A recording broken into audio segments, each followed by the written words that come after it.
Hello students, welcome to शिक्षा कुल classes. आज की इस क्लास में हम जिस योजना का, उत्तर प्रदेश की योजना का हम डिस्कस करने जा रहे हैं उसका नाम है उत्तर प्रदेश शादी अनुदान योजना या फिर उत्तर प्रदेश विवाह अनुदान योजना। इसको आप किसी भी नाम से बुला सकते हैं इस योजना को। और इस वीडियो में मैं आपके साथ डिस्कस करूंगी कि क्या इस पूरी योजना की क्या पॉलिसी है, क्या रूल्स हैं, किन लोगों के कौन से लोग इसके अंतर्गत योजना का लाभ उठा सकते हैं। तो आइए हम इस योजना को पढ़ते हैं। इस योजना का नाम है उत्तर प्रदेश विवाह अनुदान योजना, जिसमें कि आपको 51,000 रुपये की राशि जो है आपको दी जाती है, लाभार्थी को दी जाती है। लेकिन किन कंडीशंस में दी जाती है, कौन कौन इसके लाभार्थी होंगे, ये मैं आपको बताऊंगी। तो सबसे पहले हम इसकी कुछ टर्मिनोलॉजी या कुछ इसके वो टर्म्स लिखेंगे जो कि बहुत इंपॉर्टेंट है, आपको एग्जाम पर्पज से आने चाहिए या आपके नॉलेज में होने चाहिए अगर आप किसी को ये रेफर करते हैं इस योजना के बारे में जो कि इसका लाभ उठा सकता है। तो सबसे पहले अगर हम जाने कि कब ये योजना शुरू की गई थी, तो ये योजना शुरू की गई थी 2016-17 वित्तीय वर्ष में इस योजना की शुरुआत जो है की गई थी। उत्तर प्रदेश राज्य में जो निर्धन लोग रहते हैं, जो अपनी बेटियों की शादी करना चाहते हैं लेकिन इस चीज़ में वो असमर्थ हैं कि कैसे हम उनकी शादी करें, और उन्हें कई परेशानियों का सामना करना पड़ता है। और जैसे कि हम आजकल अपने समाज में देखते हैं कि शायद शादी वो ही एक कारण है जिसके वजह से लोग कन्या भ्रूण हत्या को बढ़ावा देते थे पहले हमारे ज़माने में, या आज भी कई ऐसे पिछड़े जगहों पर आज भी लोग कन्या भ्रूण हत्या इसीलिए करना चाहते हैं कि आगे आने वाले टाइम में शादी जैसी जो बात है या शादी जो है वो उनको बोझ ना लगे, इसी कारण वो लोग कन्या भ्रूण हत्या करते थे। तो इसी चीज़ को रोकने के लिए, इसी मानसिकता को ख़त्म करने के लिए उत्तर प्रदेश सरकार ने इस योजना की शुरुआत जो है वो की है। तो अब हम इसमें पढ़ते हैं कि क्या आपकी पात्रता है या किसको ये मिलती है।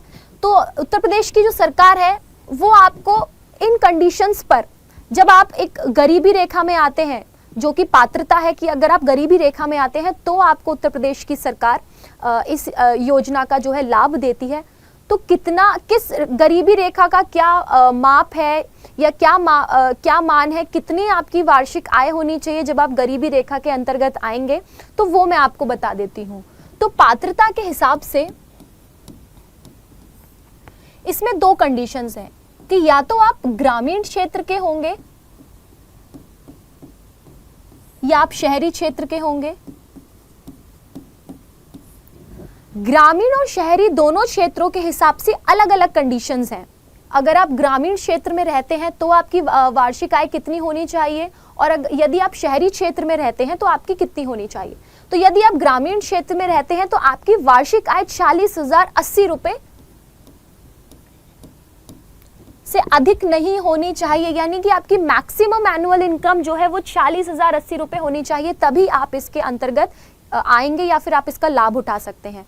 और यदि आप शहरी क्षेत्र में रहते हैं तो आपकी वार्षिक आय 56,460 रुपये होनी चाहिए, इससे अधिक नहीं होनी चाहिए आपकी वार्षिक आय, तभी आप इसके अंतर्गत आ सकते हैं। और इसमें क्या कंडीशन है, लड़की की आयु यानी कि जो भी युवती है या जो महिला है उसकी आयु 18 वर्ष से कम ना हो, यानी कि जो हमारे गवर्नमेंट के एलिजिबिलिटी क्राइटेरिया है शादी के लिए, विवाह के लिए, जो 18 वर्ष और युवक के लिए 21 वर्ष का है। तो जो दूल्हा और दुल्हन है उनकी एज 18 और 21 वर्ष क्रमशः होनी ही चाहिए, यानी कि लड़की की आयु 18 वर्ष और लड़के की आयु 21 वर्ष हो, तभी आप इसके अंदर एलिजिबल होंगे इस योजना का लाभ उठा पाने में। और इसको आप कब अप्लाई कर सकते हैं, तो इसको आप अप्लाई कर सकते हैं शादी के 90 दिन पहले या 90 दिन बाद। 90 दिन पहले या 90 दिन बाद के भीतर आपको इसके लिए अप्लाई करना है, तभी आपको जो है आवेदन जब आप कर देंगे तो ही आपको इसका लाभ जो है मिलेगा। अच्छा, इसके अंदर एक और कंडीशन है कि इसमें आपको सरकार 51,000 कैसे देती है। 51,000 में से 35,000 कन्या के खाते में, यानी कि जो होने वाली दुल्हन है उसके खाते में सीधा सरकार डालती है। और बाकी के जो 11,000 हैं उन्हें 5,000 और 6,000 की 2 किश्तों में अलग अलग समय पर कन्या के पिता को सरकार द्वारा दिए जाते हैं। इसके बाद ये आपको श्रेणियों के हिसाब से, यानी कि आपकी जाति का एक प्रमाण पत्र जो है आपको देना पड़ता है, उसके हिसाब से ही आपको सरकार देती है। इसको तीन श्रेणियों में बांटा गया है। पहली श्रेणी में अगर हम बात करें तो पहली श्रेणी में कौन लोग आते हैं, यानी कि सामान्य, अनुसूचित जाति और अनुसूचित जनजाति, यानी कि जनरल और एससी और एसटी। फिर एक और इसकी श्रेणी है जिसमें अन्य पिछड़ा वर्ग, यानी कि अदर बैकवर्ड क्लासेस वाले जो कैटेगरी वाले लोग हैं वो इसमें आते हैं। और तीसरी श्रेणी है अल्पसंख्यक लोगों की। जितने भी अल्पसंख्यक हैं, यानी कि जो माइनर कम्युनिटी है, वो थर्ड कैटेगरी में आते हैं। तो इस तरह से हालांकि इन तीनों लोगों को दिशा निर्देश अनुसार जो है लाभ समान तौर पर दिया जाता है, लेकिन फिर भी आपको अपनी कैटेगरी सर्टिफिकेट, अपना कास्ट सर्टिफिकेट देना होता है। उसी के बाद आपको जो है इसका लाभ आपको मिलता है। अगर हम बात करें कि इस योजना का उद्देश्य क्या है, इस योजना का उद्देश्य यही है कि जो निर्धन लोग हैं उनकी पुत्री की या उनकी बेटियों की शादी करने में उत्तर प्रदेश की सरकार सहायता कर सके, निर्धन परिवारों को एक आर्थिक सहायता मिल सके, यानी कि उनको कभी कोई लड़की या कोई बेटी बोझ न लगे, बालिकाओं की कन्या भ्रूण हत्या पर रोक लगाई जा सके और यह बालिकाओं को बोझ समझने वाली मानसिकताओं पर प्रतिबंध लगाया जा सके या ऐसी मानसिकताओं को खत्म किया जा सके। अब अगर हम बात करें, जैसे हमने इसकी पात्रता आपको बता दी कि आयु 18 वर्ष होनी चाहिए, वर्ग की आयु 21 वर्ष होनी चाहिए और लाभार्थी ग्रामीण क्षेत्र में, जैसे कि मैंने आपको बताया, अगर वो ग्रामीण या शहरी क्षेत्र में है तो उनकी वार्षिक आय कितनी होनी चाहिए। तो ये सारे जो पॉइंट्स हैं ये आपकी पात्रता में आ जाते हैं।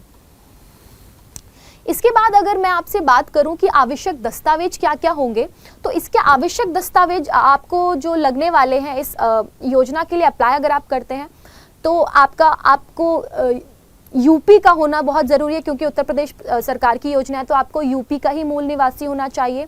आवेदक या पुत्री का आधार कार्ड भी आपको लगेगा, आवेदक का पासपोर्ट साइज फ़ोटो लगेगा, पुत्री का पासपोर्ट साइज फ़ोटो, आपको जाति प्रमाण पत्र, क्योंकि 3 कैटेगरी में ये, जैसे मैंने आपको बताया 3 कैटेगरी में ही इनका कैटेगराइजेशन जो है वो 3 कैटेगरी में किया गया है। तो आप जिस भी कास्ट से बिलोंग करते हैं या जिस जाति से आप बिलोंग करते हैं, आपको उसका प्रमाण पत्र देना होता है।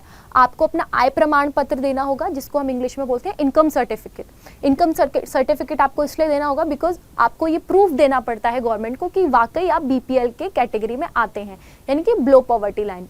और यदि किसी लड़की की माँ इसके लिए अप्लाई कर रही है तो उसे अपने पति का मृत्यु प्रमाण पत्र देना पड़ेगा।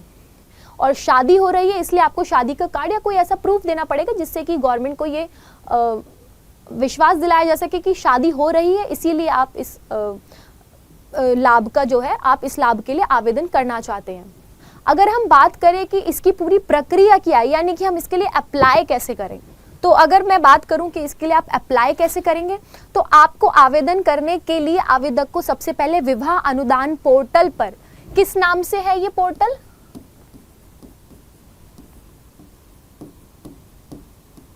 विवाह अनुदान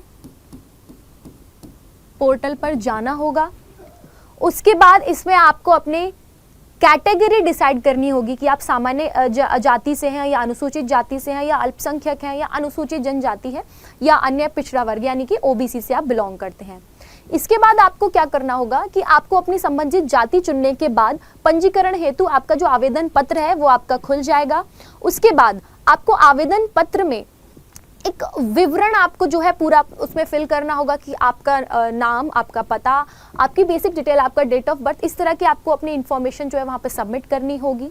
आवेदन पत्र सबमिट करने के बाद आवेदक को उसकी प्रति निकालनी होगी, यानी कि आपको उसकी एक कॉपी निकालनी होगी और इसके बाद निकाले गए आवेदन के साथ आपको अपने सारे डॉक्यूमेंट्स जो हैं उनको इकट्ठा करना है और उसके बाद आपको 30 दिनों के अंदर अंदर जिला समाज कल्याण अधिकारी कार्यालय में जाकर जमा कराना होगा।